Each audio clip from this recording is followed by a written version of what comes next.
Well, hello there. I'm Melissa Wilson from Fox 26 News, the morning anchor, as well as medical reporter for Fox. Welcome to Lunch for the Soul. I love having you here. Grab your drink. Everyone has to have a Chanel cup, right? Grab your lunch, whatever it is you usually do at this hour. Let's sit back, relax, and have an uplifting conversation. How about that? If you've never joined me for Lunch for the Soul, this is always an uplifting time. I'm always meeting fascinating people as a medical reporter who have gone through really difficult times, often life-threatening ones, but there is one tie that binds them all together, and that is their beautiful faith. So this is a faith-based talk about how a lot of times that is one thing that gets everybody through even their darkest days. So please right now, help me welcome Terry Valere, lovely lady who has been through the unthinkable and just sailed right through it. Welcome to Lunch for the Soul. Hello, thanks for having me. Well, Terry, I'm just going to cut to the chase. You suffered from the deadliest form of stroke, a hemorrhagic stroke. And a lot of times there's another type called ischemic where patients can get a blood clotting drug or busting drug. I can't talk, where it'll stop it in its tracks. It'll help dissipate that blood clot. Not you. You had a brain bleed. That can be deadly sometimes, but you're alive. Wasn't that one of the first things one of your doctor told you, that you were lucky to be alive? That is something that it will always stay with me. After speaking with my doctor, and I'm sitting in the bed, and Dr. Sharif just sat bedside with me and said, you are lucky to be alive. And, when you hear that and not knowing what it truly means, you're frightened at first. But, I smiled when she told me that, because the fact that she was having a conversation with me, I knew, and I told her, I said, no, I'm not lucky. I said, I'm blessed. Yeah. I'm blessed. I love that attitude about you, and you are so very blessed. I want to go back in time. Let's just start with what happened. So you were having a really good time at a Christmas party. What was going on? I was at an ugly sweater Christmas party just days before Christmas, and I was doing what I do best and the most, and that's line dancing, which I'm always doing. I'm line dancing. I had a bottle of water in my hand. Then, all of a sudden, I just felt that water was spilling. Didn't think anything of it, thinking I'm just holding the water bottle, crooked, but, it just kept falling. I'm like, something's not right. Then I'm feeling this weakness in my hand. But, I'm like, okay, we're having a good time. I kept dancing. And then I just really noticed that, I don't know, this isn't right. I'm not able to hold this water bottle up straight. It's really weak in my hand. Well, I'm going to call it God's perfect timing, and that there was a nurse nearby who saw what you were going through and told your husband, get her to the emergency room right now. Didn't want to scare you and tell her suspicions, but obviously she was thinking a stroke. Yes. And at the time, I wasn't thinking that. Everybody around me was calm, and I'm glad that she was calm. My husband was calm, but at the same time, we acted swiftly. And, from there, with the weakening on my side, my husband, rushed me to the emergency room. So, we didn't waste any time, but I am very fortunate, that there was a nurse in house. She asked me, a lot of questions. And from there, it was like, okay, well, you need to go to the emergency room. So let's talk about what happened. So you were rushed to Memorial Hermann, and there, what happened? You mentioned your doctor, Dr. Sharif. She's with UT Health and Memorial Hermann. And the frustrating thing about this type of stroke is they can't give you that medication. So was the plan here to get your blood pressure down, because it was at a very dangerous level, which is why they suspect you had this in the first place?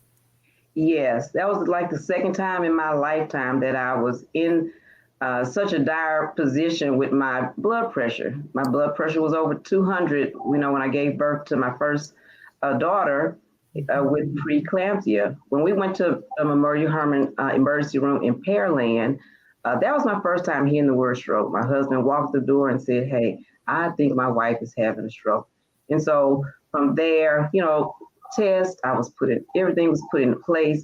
And then I was transported by ambulance to the medical center, and it's there when I was taken to the stroke center at Memorial Hermann in the Med Center, and I was under the direction of Dr. Sharif. I'm just showing a picture here of your lovely grown daughters and your hubby.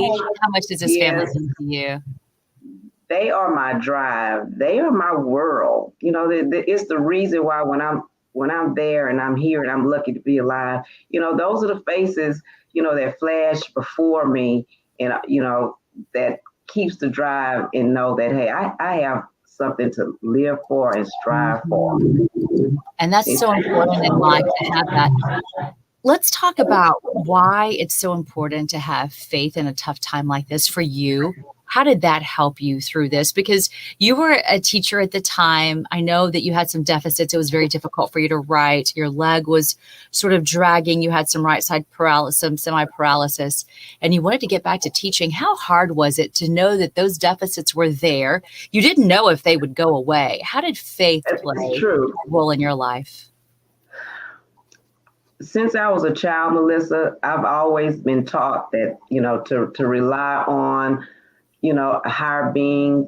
I have a very strong faith-based family. We strongly believe in the power in prayer and what it can do for us. And at that time, I did what I always do, and that's pray and believe in the power of prayer, that it can heal. I learned a long time ago that prayer results in a positive attitude, and having a positive attitude is what helps us restore and heal quickly. So despite those deficits that I was having at the time and going through my challenges at TIER, I had to have a positive attitude. I relied heavily on my faith to know that, I'm going to get through this. And then I have a community of friends and family that I surround myself, that we have the same beliefs. I mean, you have to surround yourself with like-minded people. And I had a very strong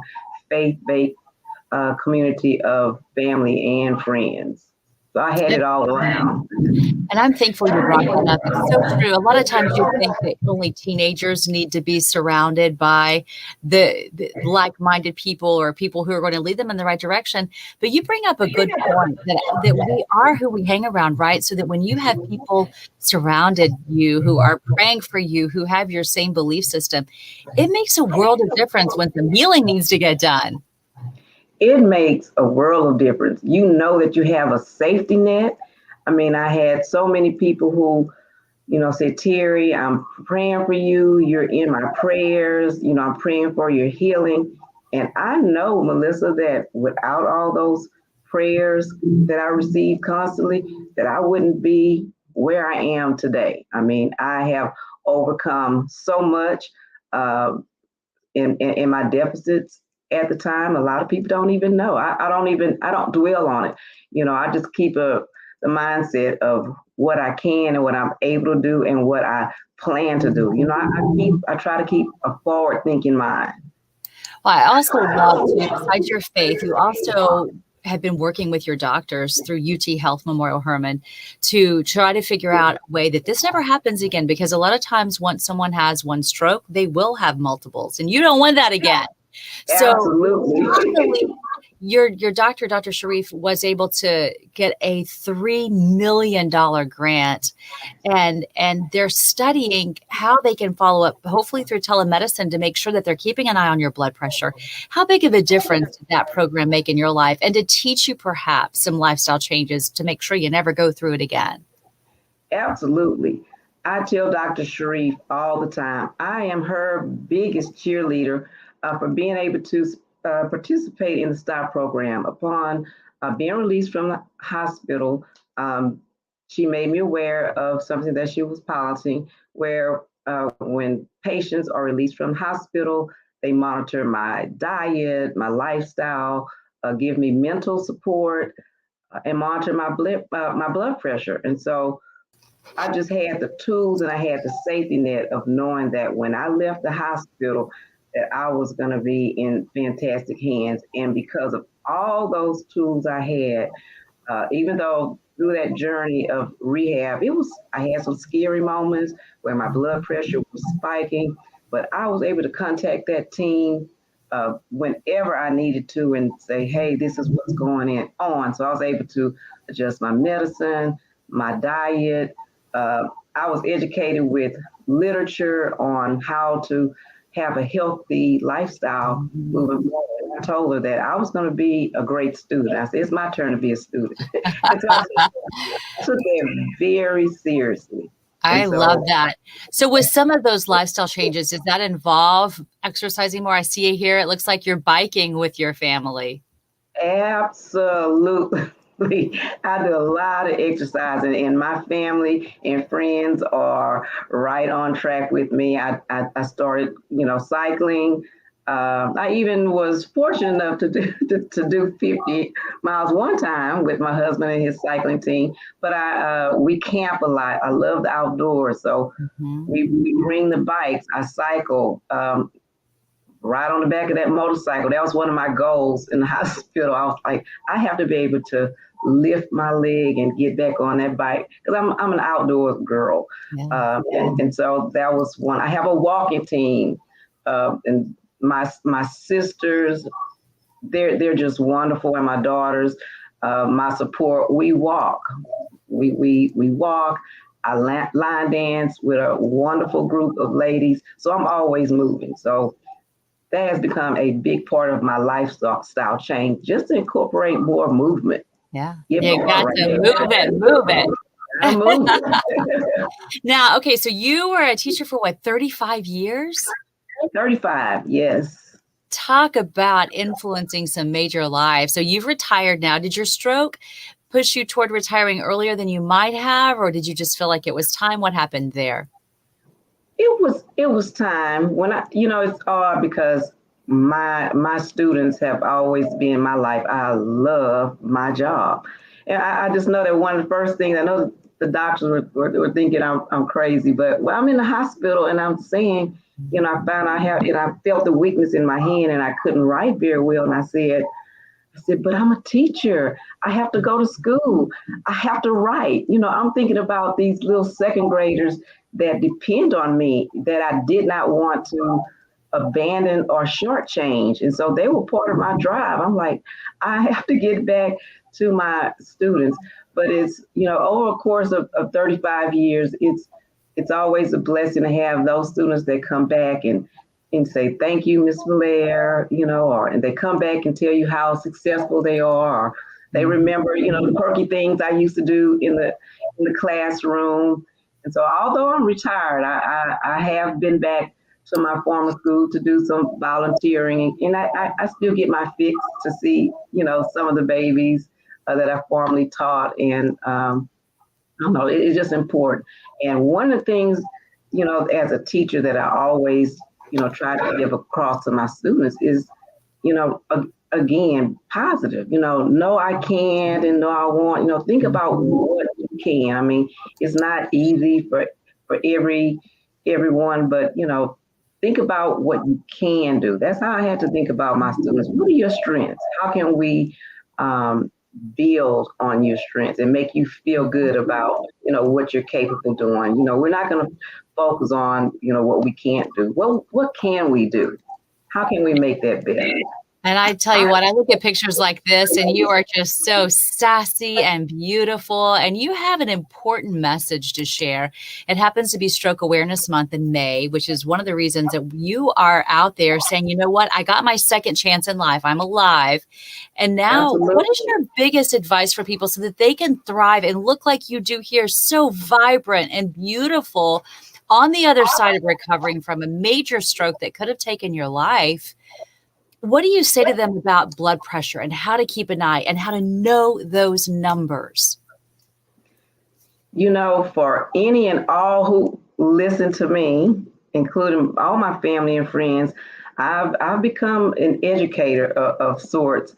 And one of the most important things I tell all my friends is to make sure that we know our family history, but not only that, if we've already been diagnosed with high blood pressure, to know our numbers and to, it's easy to go about day to day and say, I'm fine, I feel good, but we really don't know how stress, affects us internally. And I'm one. I'm like, oh, that's part of the territory. Having a little stress because I'm always busy.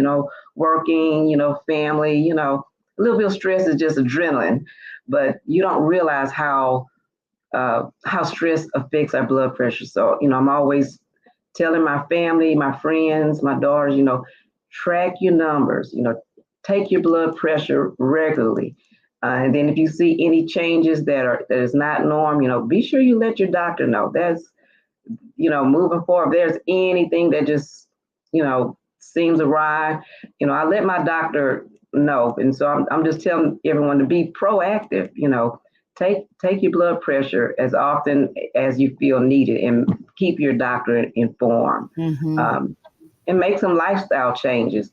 High blood pressure is very prevalent in the African American community.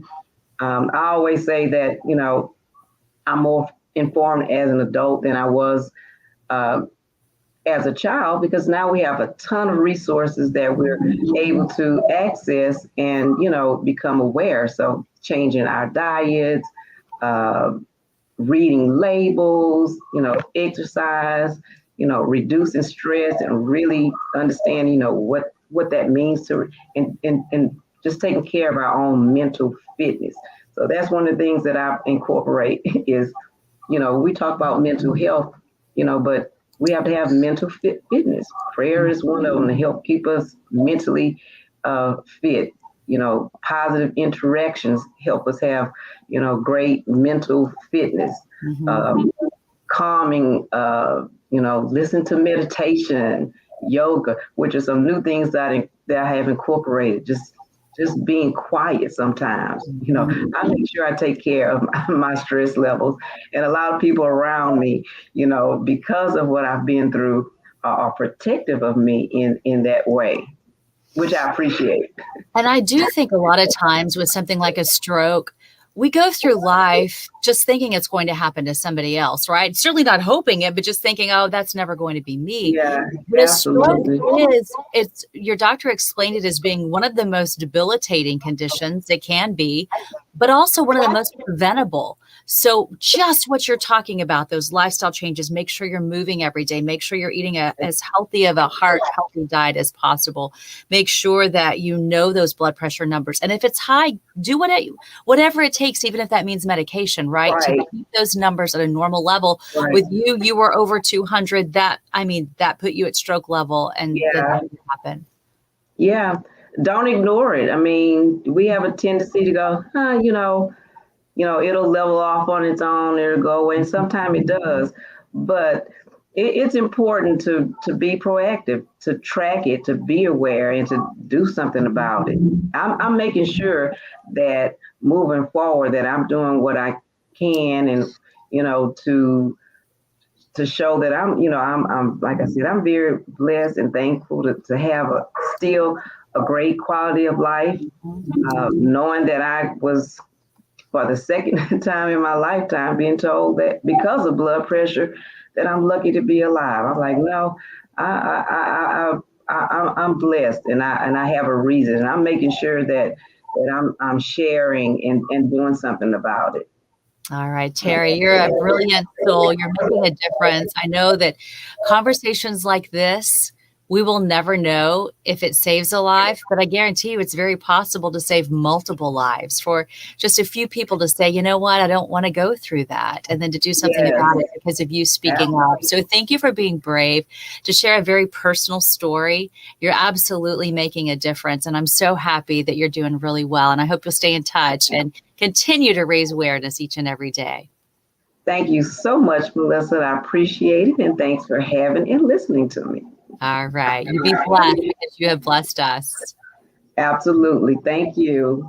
All right. Thank you all for being here for Lunch for the Soul. I want to remind you, if you have any ideas, feel free to reach out to me. You can always send me an email at Fox. I'm pretty easy to find, I would say. I'd love to hear from you and share your story as well.